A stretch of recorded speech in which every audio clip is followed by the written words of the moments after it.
ازيكم حبايبي؟ عاملين ايه؟ يا رب تكونوا دايما بخير وبسعاده يا رب. اللهم صل وسلم وبارك على سيدنا محمد. ما بقيني بس ساعه دخلت بقى يا جماعه. تعالوا نعمل حاجه جميله قوي. هي البليله طبعا وكلنا بنعشقها ومش مكلفه خالص. نص كيلو قمح بليله ب10 جنيه، وب5 جنيه رز. عملنا ما شاء الله الحله اللي انتوا شايفينها دي. بسم الله ما شاء الله، كميه يعني حلوه جدا. لو انت طبعا برضو حابه تعملي منها وتقعدي كده تبيعيها برضو تسترزقي منها، حلوه قوي بجد، لذيذه وحلوه. انتوا طبعا انتوا عارفين انا عملتها السنه اللي فاتت زي بتاعه المحلات زي ما بتتباع في الشارع بالظبط. وهي برضو عاملاها زيها بالظبط، وايه بطريقه بسيطه جدا وسهله جدا. وبجد متاكده انكم هتعملوها من كتر ما هي بسيطه وسهله. طبعا اوعوا تنسوا اللايك والاشتراك في القناه يا امارات يا حلوين. تعالوا بقى نشوف الطريقه. طبعا اول حاجه معايا كده نص كيلو من القمح البليله. ده بيتباع عند العطار، هو الكيلو ب20. وجبت كده ب5 رز، والرز كان ايه ب24. فانا قلت ايه يعني بدل ما اجيب ربع، لا قلت له قد ب5 وخلاص. يعني ناقص حاجات بسيطه قوي. والمهم قمت انا كده ايه، بس برضو حبيت كده اعايره، بحس الناس اللي عندها مثلا رز في البيت وحابه انها تعايره. فهو كده مج من الرز اللي موجود في كل بيت، مج مليان كده زي ما انتوا شايفين، مليان على عينه كده، مج رز. طبعا هفضيه في طبق عشان ينقيه، عشان لو في اي حاجه، عشان ده رز طبعا ايه سايب، مش اللي هو الاكياس. لو انت مثلا بتجيبي مثلا اكياس ورز نضيف ما فيهوش اي حاجه، مش تمام. لو انت طبعا بلدي يبقى لازم طبعا، لو انت جايبه سايب سوري لازم ايه تنقيه. فطبعا لو في اي حاجه مش نظيفه، اي كده حاجه سودا، حاجات كده بتقابلك كده في التنقيه، طبعا انا بقولها دي للبنات الصغيرين الجداد كده في المطبخ، لاني بحب كل تريكه كده بسيطه، حتى لو بسيطه جدا بحب اقولها لهم. طبعا والرز كان بسيط ما فيهوش حاجه يعني، كان حاجات بسيطه جدا اللي فيه نضيف يعني، ما كانش فيه الحاجات اللي هي المتعبه بتاع الزمان دي. كان زمان نجيب الرز يا خرابي يا جماعه الحاجات اللي فيه، كنا نلاقي فيه كميه حاجات غريبه. طبعا معايا حله بقى كده، يعني هي كبيره ما شاء الله، انتوا شايفين بصوا كبرها. احنا عايزين حله كبيره، الحله اللي انت هتسوي فيها البليله هي الحله اللي هتعملي فيها البليله تنقعي فيها. طبعا الجو بقى سقع بقى، واحنا بقى عايزين بقى حاجه كده تدفينا. فدي طبعا مفيش احلى منها، وبتزيد كده ايه جميله، بتدي كده باور في الجسم، بتسخن الجسم، وهي جميله ومفيده ومغذيه. حتى لو عندك اطفال صغيرين اكلها لهم، جميله جدا ومغذيه. حتى لو طفل صغير قوي شربيه بس الميه بتاعت البليله. طبعا زي ما انتم شايفين فضيت كده نص كميه البليله، وقعدت كده انقي فيها. بصوا القمح البليله، بصوا بقى طبعا ايه سايب، فطبيعي ايه العطار مثلا هو بيعبي مثلا حمص، بيعبي مش عارفه ايه، بصي تلاقي ايه واقع في قمح البليله كده. فاحنا لازم بقى ايه اي حاجه نلاقيها نقوم شايلينها رامينها. طبعا زي ما انتوا شفتوا كده في قمحايه كده كانت فيها كده قشه كده، فدي ارميها طبعا، مش صالحه ان انت تحطيها طبعا وتسويها. طبعا ما شاء الله بصوا شكل القمح، بصوا عامل ازاي، ويبقى كده بالمنظر ده. يعني خلي بالك في قمح بتلاقيه كده ايه مخرم مسوس، ما تجيبوش. خلي بالك يعني ما تيجي تشتريه بصي كده على القمح كده وتاكدي اللي هو شكله حلو ونضيف. لان في بعض العطارين بيبقى مركون عندهم من السنه اللي فاتت ومبقاش حلو، بيبقى بايظ. وطبعا تيجي تعمليه ما يبقاش حلو خالص، وهيغلبك في التنقيه، وغير الشكل والطعم مش هيديكي نفس النتيجه.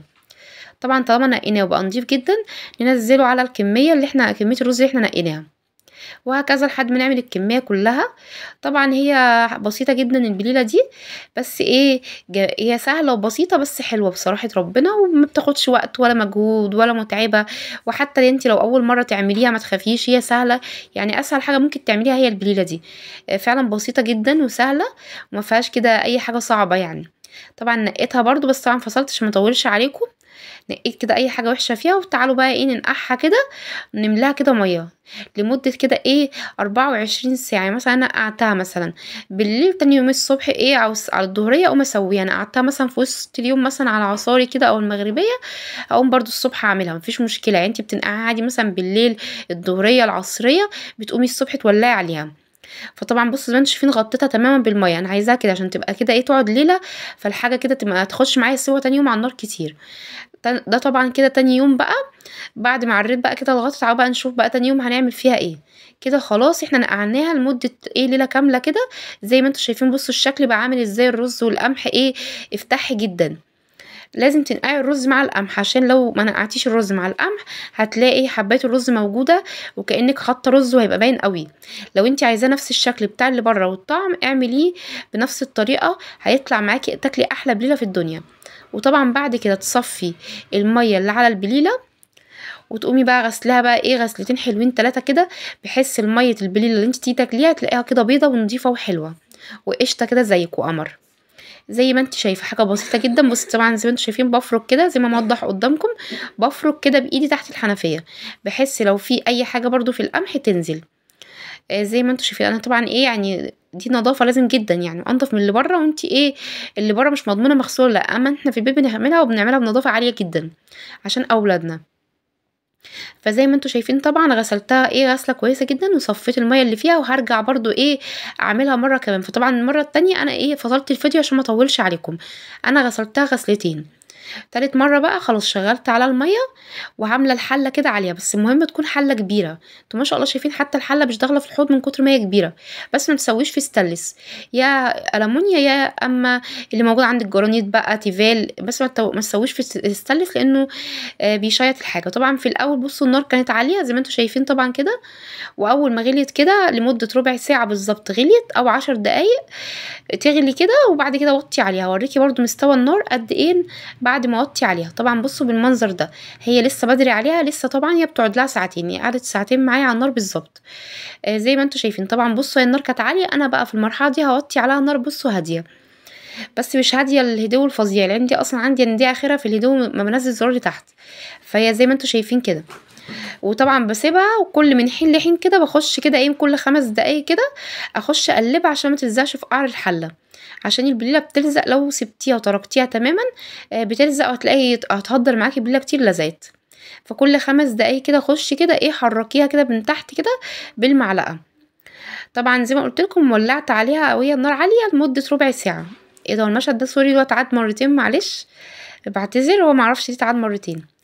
زي ما أنتم شايفين طبعًا هي قعدت ربع ساعة لمّا غليت، وبعد ربع ساعة وطّيت عليها، يا إما 10 دقايق، وباسيبها بقى على نار هادية ومن حين لحين كل شوية عشان ما تحتاجيش تزوّدي مَيّة، بتهدّي عليها نار هادية أوي بتسيبيها، وكل حبّة تخشي تقلّبيها. طبعًا هي قعدت ساعتين معايا وكانت مستوية تمامًا والقمحة فتحت زي ما أنتِ بتجيبيها من برّه. تعالي برضه أورّيكِ عشان برضه لو أنتِ مش موضّح قدّامِك هاقرّب لِك الكاميرا أكتر وأكتر بحيث تشوفيها أكتر وأكتر. زي ما أنتم شايفين موضّح معاكم في الفيديو إن القمحاية بُصّوا فتحت إزاي، برضه هاقرّبها لكم أكتر، أجيبها لكم على المعلقة الصغيّرة وأورّيها لكم أكتر. بُصّوا القمحاية بتاعة البليلة فتحت زي ما أنتم بتجيبوها من برّه، بُصّوا شايفين المنظر؟ بالضبط كده. هو ده كده خلاص طالما وصلت للمنظر ده خلاص يبقى أنا أطفي على البليلة. بعد ما أطفي عليها بقى أحضّر أكياس النايلون بتاعتي، أكياس اللبن بتجيبيها من عند محل الأكياس، بتجيبي ب10 جنيه ما شاء الله بيهيصوكِ يعني، أنا بقى لهم كتير عندي. تحطي كده في دُرَق كده أي دُرَق عندِك، ده دُرَق كده باحبه الصراحة باشرب فيه. حطيت جواه الكيسة كده وتعالوا بقى إيه ده سُكّر. طبعًا أنا نزلت بكمية السُكّر مرّة واحدة عشان أنتم عارفين متعودين معايا أنا بانزل بكمية السُكّر مرّة واحدة، أنتِ اللي أنتِ حاباه، بس ده على فكرة بيوفّر عليكِ سُكّر كتير جدًا. أنتِ كل ما تيجي تغرفي لحد وتحطي له سُكّر، هتلاقي نفسِك استخدمتِ أكتر من السُكّر اللي أنا حطيته. فأنا حطيت قدّين سُكّر، حطيت كيلو إلا ربع من السُكّر، ما حطيتش الكيلو كلّه لإني كنت واخدة منه، كنت جايباه بقى لي كام يوم كنت باعمل منه الشاي والكلام ده، فاللي هو الربع كيلو ناقص ربع كيلو. بس بصراحة كان سُكّرها مضبوط جدًا، جدًا، البليلة ما كانتش مسكّرة أوي ولا كانت دلع، كانت سُكّرها مضبوط وكانت حلوة جدًا لذيذة. فدي الفكرة دي بتوفّر عليكِ جدًا سُكّر كتير، ومش كل ما تيجي تسخّني لحد تقعدي تحطي سُكّر، هتلاقي الموضوع خَد معاكِ تعب وهتتعبي. أمّا أمّا تيجي تقدّميها طبعًا بتبقاش متعبة لمّا دوبك بس تسخّنيها. طبعًا لمّا بتيجي تسخّنيها تفضّي الكيس وتسخّنيها، اوعي تزوّديها مَيّة، لإنِّك لو زوّدتيها لمّا بتسخن هتخف أوي معاكِ، لإن هي بتبقى تخينة لمّا بتتشال في التلاجة أو في الفريزر. لمّا بتيجي تسخن بتفُك أوي بتلاقيها وصلت للقوام اللي أنتِ شايفاه دوّة، فاصبري عليها لمّا تسخن تمامًا هتلاقيها بايظ معاكِ زي كده، لإنِّك لو زوّدتيها مَيّة مش هتبقى زي بتاعة برّه خالص ومش هتعجبِك. فاعملي نفس الطريقة تدعي لي إن شاء الله بإذن الله. طبعًا أنا قعدت أقلّب كده يا جماعة بالمغرفة أو بالكبشة لحد ما السكر دوّبته تمامًا، تمامًا. وبعد كده غرفت بقى على حسب أنتِ الكمية اللي أنتِ حابة تغرفيها. أنا قعدت أغرف لحد ما الدورق بتاعي اتملا كلّه لحد آخره، وبعد كده طلّعت الكيسة وهاربطه. طبعًا أنا إيه أنتِ بتغرفي على حسب أنتِ مثلًا الأسرة بتاعتِك بتاكل قد إيه مثلًا، فبتغرفي على قد مثلًا ما هتستخدموا. فزي ما أنتِ شايفة سهلة وبسيطة خالص. لمّا بتسيبيها طبعًا بعد ما بتغرفيها وبتبرد تمامًا، تمامًا، تمامًا عشان ما تبوظيش طبعًا التلاجة بتاعتِك أو دي الفريزر، فسيبيها لمّا تبرد وحطيها في التلاجة أو في الفريزر، في الحافظة بتاعة الفريزر بتاعة التلاجة. زي ما أنتم شايفين طبعًا إيه غرفت كده في مجات، إحنا بنحب نشربها في المجات، أنتم لو بتحبوها في أطباق كلوها اللي أنتم حابينه، وبألف هنا وشفا على قلبكم يا رب. طبعًا جميلة جدًا أنا باحبها كده أحطها في المَج وأشربها، بصراحة بتبقى ممتعة ولذيذة جدًا في السقعة دي وبتدفي بصراحة أوي، أوي، أوي. بصراحة بليلة جبارة بجد، جربوها هتدعوا لي بجد بجد تحفة وخيالية. أنا يا جماعة بجد بعد ما قفلت الفيديو أنا مش عارفة أقول لكم أنا قعدت آكل فيها قد إيه، بجد جميلة والله ومغذية جدًا وبتزيد عن الطاقة، بجد حلوة للأولاد أوي. باي